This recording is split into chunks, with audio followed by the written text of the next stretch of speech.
बसव brigade आणि सोनाई फाउंडेशनकडून बसवरत्न पुरस्काराचे माजी आमदार दिलीप माने यांच्या हस्ते वितरण।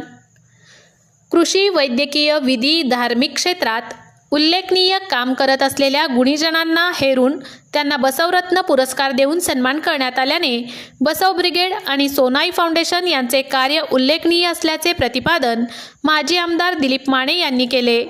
आज रविवार रोजी सोलापुरातील टाकळीकर मंगल कार्यालयात बसवरत्न पुरस्काराचे वितरण करण्यात आले। यावेळी माजी आमदार दिलीप माने बोलत होते।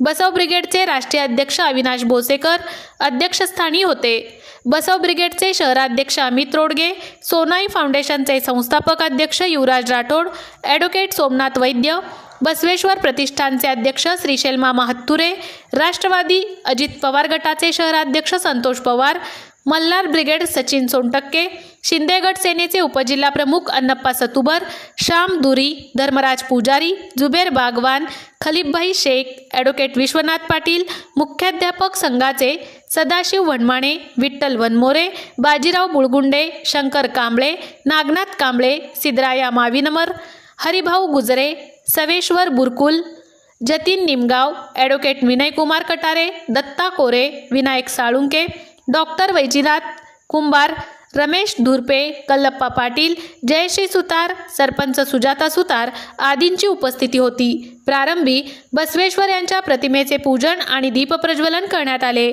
प्रास्ताविकेत अमित रोडगे यांनी बसव ब्रिगेडच्या कार्याविषयी माहिती विशद केली। सूत्रसंचालन ऐश्वर्या हिबारे यांनी केले, तर डॉक्टर अमरनाथ सोलापुरे यांना जीवनगौरव पुरस्काराने सन्मानित करण्यात आले। महिला जगत अनिता माळगे, आध्यात्मिक रवी बिराजदार, उद्योग मल्लीनाथ अकळवेडे, वैद्यकीय डॉक्टर प्रतिभा पाटील, सामाजिक रोहित पाटील, शैक्षणिक वैशाली शहापुरे, कृषी शशिकांत पुदे, विधी विश्वनाथ पाटील यांना झाला बसवरत्न पुरस्काराने सन्मानित करण्यात आले। स्वयंशिक्षा फाउंडेशनकडून जगद्गुरू डॉक्टर चंद्रशेखर शिवाचार्य महास्वामी आणि बसवारूढ मठाचे मठाधिपती शिवपुत्र महास्वामीजी यांच्या हस्ते गुरुपौर्णिमेनिमित्त 51,000 लाडू वाटप, ज्येष्ठ नागरिकांना 10,000 छत्र्यांचे वाटप, 5,000 तरुणांना टी-शर्ट वाटप करण्यात आले।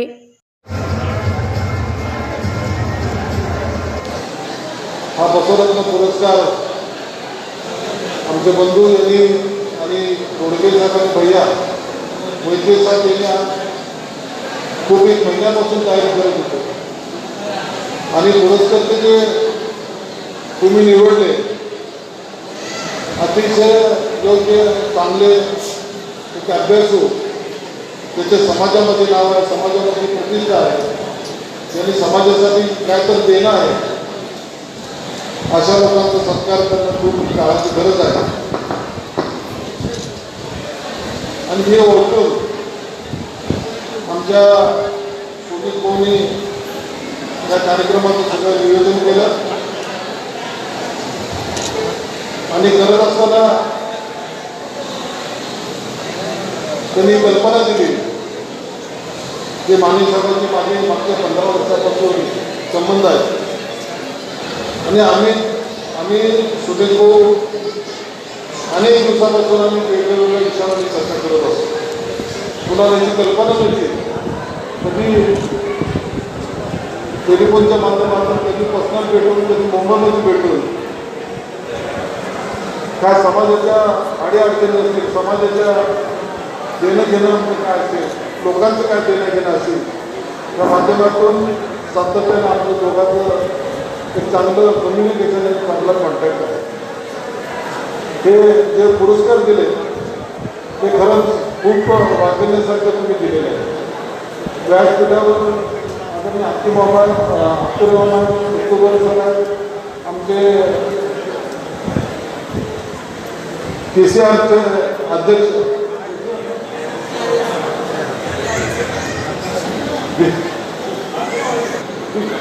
प्रत्येक साहेबांनी सर्व सरकारी मित्रांनी हे कार्यक्रम यशस्वीपणे घडवून आणण्यास प्रयत्न केला, त्याला पुरस्कार मिळाला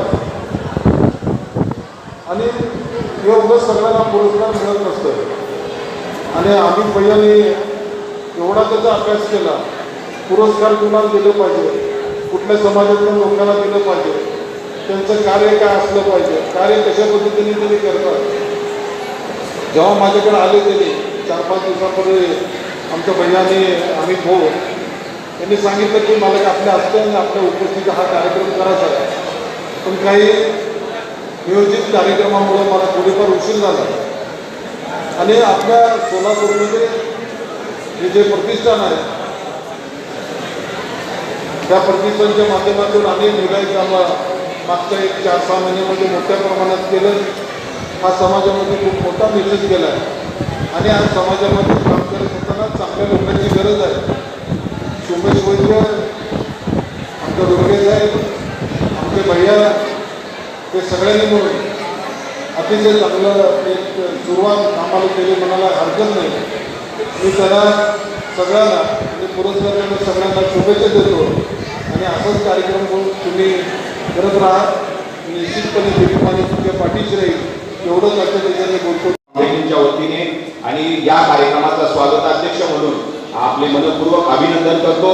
तसेच महात्मा बसवेश्वर साहेबांचं कार्य तर सगळ्यांना सांगितलं कमीच आहे. इथे जे भानुयाही महात्मा बसवेश्वरांचे बसलेले आहेत त्यांना महात्मांनी समाजात कशा प्रकारे जातीय सहिष्णुतेबद्दल मार्गदर्शन केलेलं आहे. तसेच बसवण्णांनी समाजातील वाईट रूढी परंपरा यांना 11व्या 12व्या शतकामध्ये विरोध करून सर्व समाजाच्या हिताची नवीन यंत्रणा तयार कशी होईल व या माध्यमातून समता, बंधुता व सर्व धर्म समभाव कसा जोपासला जाईल याचे त्या काळात समाजाला मार्गदर्शन केलेले होते. 12व्या शतकात आंतरराज्यीय विवाह जातीय विवाहाचा विचार महात्मा बसवेश्वरांनी मांडून तो प्रत्यक्षात आणला होता. त्यामुळे कर्नाटक सरकारने ज्यावेळेस ते कैलासाशी झाले त्यावेळेस कृष्णा आणि मलप्रभा नदीच्या संगमावर बसवेश्वर समाधी स्थळ उभारले. महाविकास आघाडीच्या सरकारने आपले राज्याचे उपमुख्यमंत्री यांनी नियोजन विभागातून महात्मा बसवेश्वर भवनसाठी जो काय 50 लाख रुपयाचा निधी दिलेला आहे या काळात, तो आता आचारसंहितेच्या आधी जर काम नाही झालं तर तो संपुष्टात येईल आणि तो लॅप्स होईल. परंतु आता रसोड ब्रिगेडच्या माध्यमातून तसेच सोनाई फाउंडेशन आणि स्वयंशिक्षा एज्युकेशनच्या माध्यमातून आम्ही 2-3 महिन्यांचे नवीन सरकार आहे ते ज्यावेळेस सत्तेवर येईल त्या काळचे जे कोणी मुख्यमंत्री असतील त्यांच्या माध्यमातून आम्ही बसव ब्रिगेड संस्था आणि सोनाई फाउंडेशन संस्थेच्या माध्यमातून या जुळे सोलापूर भागात 10 गुंठ्याची जागा आम्ही त्या काळात जे कोणी आमदार होतील त्यांच्या माध्यमातून पाठपुरावा करून आम्ही ते करण्याचा प्रयत्न करणार आहोत. माझा परिचय सांगायचं झालं तर दिलीप मालकांचा आणि माझा ऋणानुबंध गेल्या 15-20 वर्षापासून आहे. मालक ज्या वेळेस आमदार म्हणून होते त्यावेळेस मी मंत्रालयात PA म्हणून काम करत होतो. मालकांनी या धुळे सोलापूर भागाचा अतिशय चांगल्या प्रकारचा रस्ते विकास केलेला असल्यामुळे मूलभूत सोयी सुविधामध्ये 5 कोटी रुपयाचा निधी मालकांनी दिला होता. त्यामुळे आज धुळे सोलापूर भागात अद्ययावत रस्ते झालेले आहेत आणि आज धुळे सोलापूरचा चौथे विकास त्यामुळे झालेला आहे. त्यामुळे मालकांचा माझा हा ऋणानुबंध मागे होता आणि माझ्या विनंतीला मान देऊनच आणि बसव ब्रिगेडच्या विनंतीला तसेच युवराज भैयाच्या विनंतीला मान देऊन मी या कार्यक्रमाला उपस्थित राहिलेले आहे. त्याबद्दल मी मालकांचे धन्यवाद व्यक्त करतो आणि महात्मा बसवेश्वरांनी सांगितलेल्या विचारावर मी गेल्या 15 वर्षापासून काम करत आहे. गेल्या गुरुपौर्णिमेनिमित्त आम्ही 51,000 लाडू वाटप युवराज भाई आणि मी स्वामी समर्थ मंदिरांमध्ये केलेले आहे.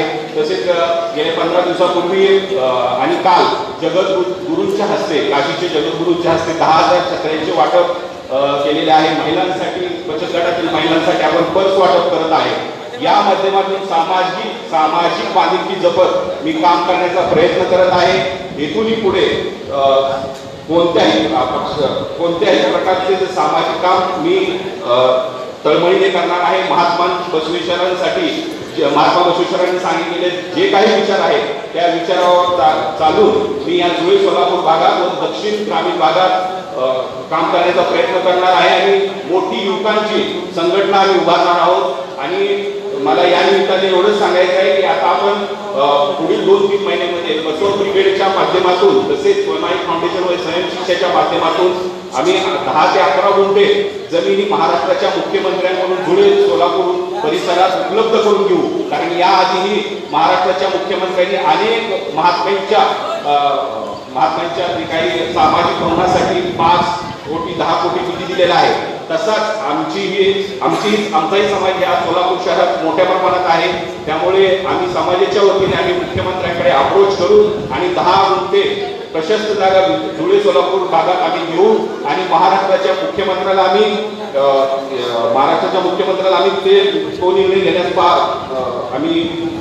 तो निर्णय घेण्यास मजबूर करू.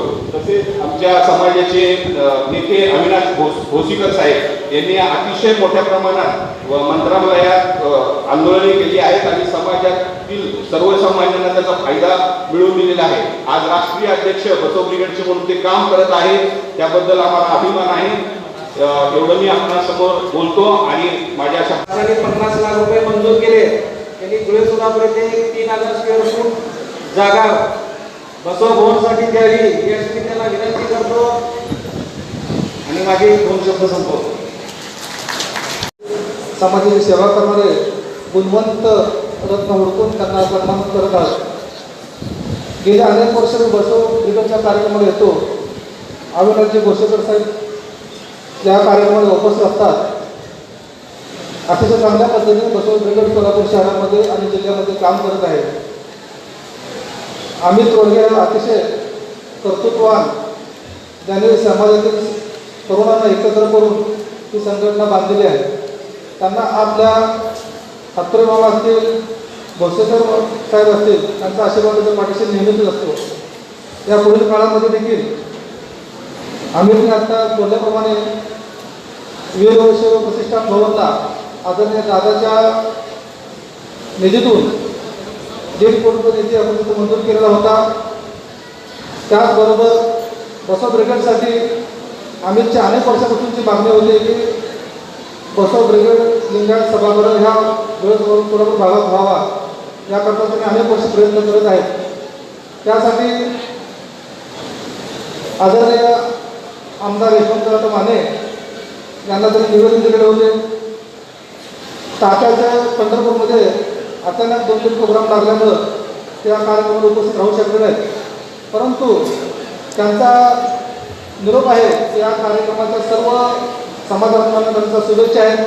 त्याचबरोबर आम्ही त्याची मागणी केलेली आहे निधी संदर्भातली, तर 50 लाख रुपये अजितदादांच्या खात्यातून, अर्थ खात्यातून त्यांना मंजूर केले असा निरोप या कार्यक्रमाप्रसंगी द्यावा असा निरोप आदरणीय यशवंतराव माने यांनी दिलेला आहे. निश्चितच आपण जागा उपलब्ध करून द्यावी. येणाऱ्या 2-3 महिन्यामध्येच त्या सर्व निधीची पूर्तता पूर्ण झालेली आहे. फक्त जागेची पूर्तता करणं गरजेचे आहे. जेवढ्या लवकर आम्ही जागा बघून देईल तेवढ्या लवकर हे सभागृहाचं काम मार्गी लागेल अशी मला अपेक्षा आहे. आदरणीय या राज्याचे उपमुख्यमंत्री अजितदादा पवार यांच्या माध्यमातून आम्ही राष्ट्रवादी काँग्रेस पार्टी सोलापूर शहरामध्ये काम करत आहोत. येणाऱ्या काळामध्ये बसव ब्रिगेडसाठी लागणारा जो काही निधी असेल तो निधी त्यांना देण्याकरता आम्ही बांधलेला आहोत. एवढं बोलतो.